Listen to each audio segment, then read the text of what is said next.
I'm Dr. Akeranda Smith. I'm a life coach, professor, and a thought leader.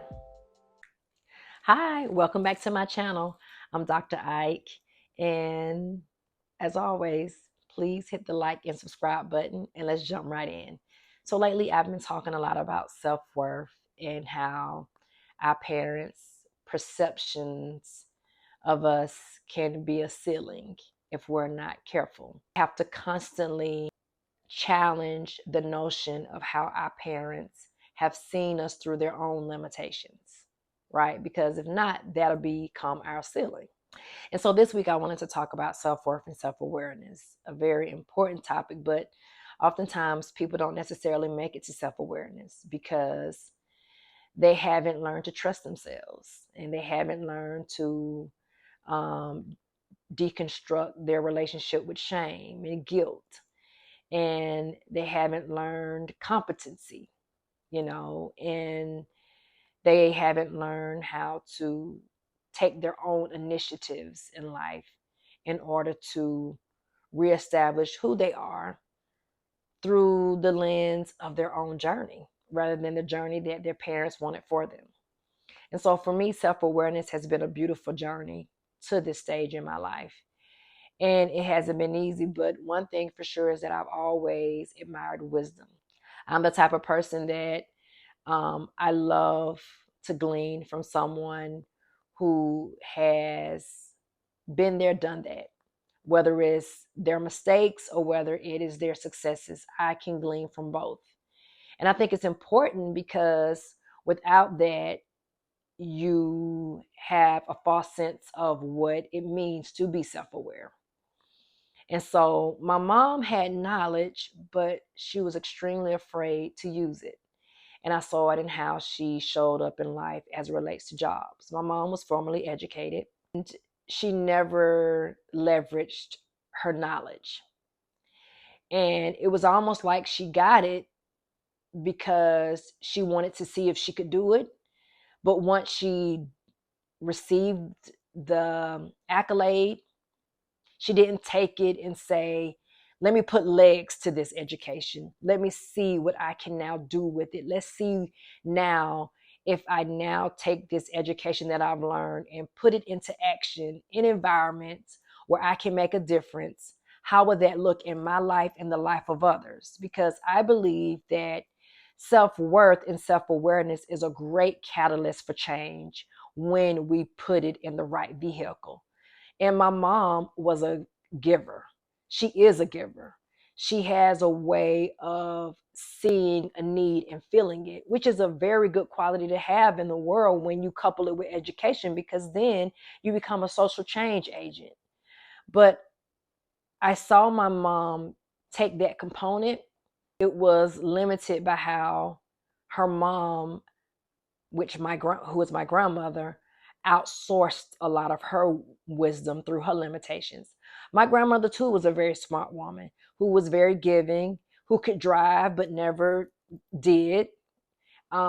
She took pride in being there for her family, but it also limited her ability to grow because my grandmother made herself accessible to her children, to her husband, and to her grandchildren. And I believe that was the thing that ultimately made her life difficult because she didn't have anything for herself. And I saw my grandmother, she loved to read. She loved soap operas, but what I didn't see with my grandmother is I didn't see her have a life outside of her family.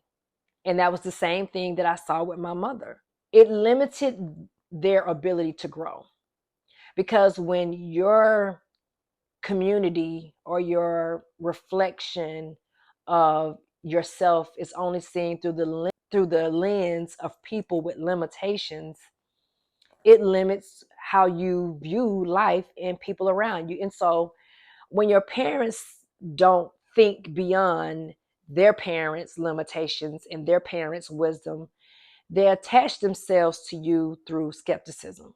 My mom was very skeptical of anything that I did, and she was very vocal about it.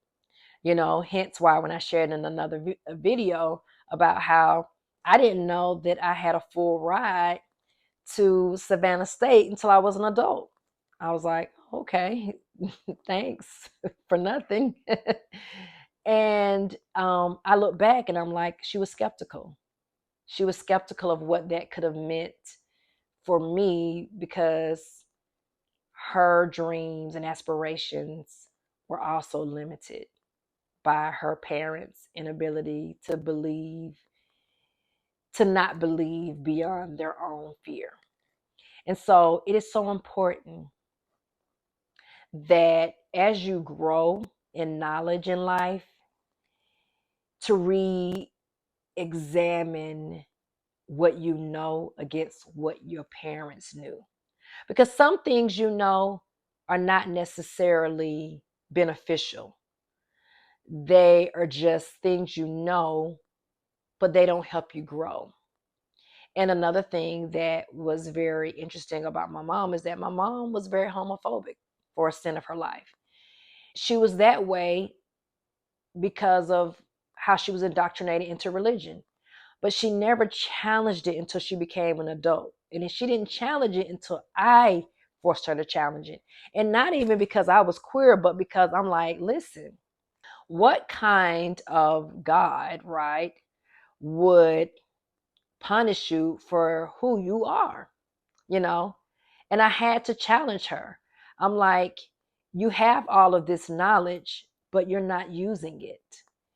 And when you don't use your knowledge and you just hang your shame and fear on your parents' wisdom or the lack thereof, it becomes skepticism. It becomes disbelief. And it doesn't really leave room for people to grow with you, to even grow beyond you.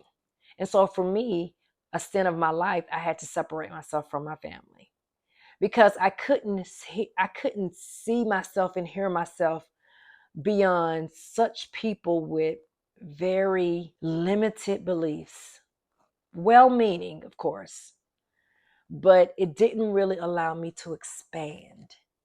And when you're a person who needs to expand, like we all do, you have to get beyond, you have to get around people who are a little bit more progressive.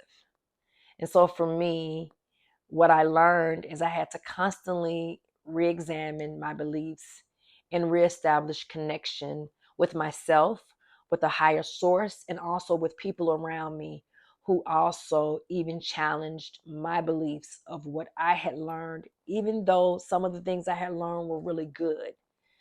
But sometimes they can limit you. I never shall forget one of my greatest lessons in self awareness was through the experience with a good friend of mine. She's like a sister to me. And she had started to work for herself. She had worked for this company for a very long time. And she decided that she wanted to be a remote worker in order to change her life. I was so astonished by how she stepped out and did that. And it was through her self awareness of what she was capable of doing, not having seen it formally through her family, but just through her other colleagues, one in particular. And she was like, I'm going to try it. And it was through her creating a path for me to glean from her self awareness that it allowed me to take that and build on my own level of self awareness. And self awareness is like tentacles, it's something that you expand in emotionally, spiritually, physically, psychologically, relationally. And it's something you should always be growing in. Other than that, you can become stagnant. But one of the things I know for sure, and we'll talk about this next week, is to be self aware is to be insignificant. And I'm going to leave it right there. So please drop your comments and tell me your experiences and your journey with self awareness with your parents. I would love to hear your experiences. And always, as always, thank you for watching, and I'll see you next week. Same time, same place.